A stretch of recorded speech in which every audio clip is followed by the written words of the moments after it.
It was 8 p.m. when Tom walked into Roland Woodlock's office.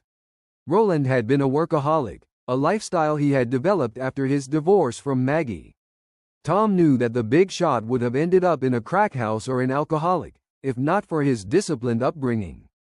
Roland had invited him to church before, but he only attended out of respect for his client, rather than a genuine need for God. Tom had it in mind to let Roland know that he had found Jesus and how much his life had changed within the few days of his encounter. He had also bought the CDs of the previous Bible studies that were produced in the church for him.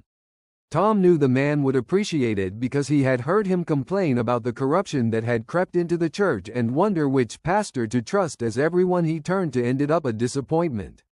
Tom had not been with Pastor David for long, but he could tell when faced with a two-faced person, a skill he had learned through his years as a detective.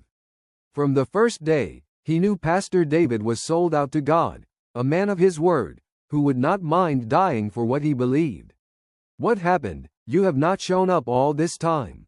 Roland asked as he took his seat opposite him. "Been busy trying to crack the nut but have not gotten far. I think we are up against a big racket that has got connections everywhere," he said, carefully selecting his words. He knew that Roland had been a bit on edge because Maggie warned him about being careful. He did not want to be too optimistic and at the same time not push him over the edge in fear. "Just give me a little time. I have a lead that might lead me to something, but too early to celebrate." "So what do we have?"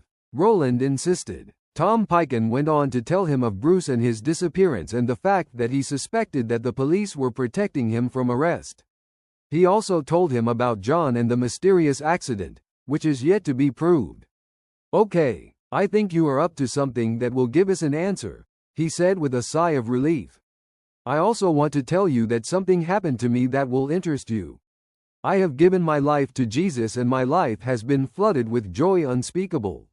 "Wow, that is the greatest news I have heard in years. Tell me how it happened," Roland said, elated. Tom told him everything and also gave him the CDs, telling him how he would need to meet with Pastor David. When he left Roland, he had with him a gift that he would treasure for the rest of his life, a leather-bound Bible that he had kept for years.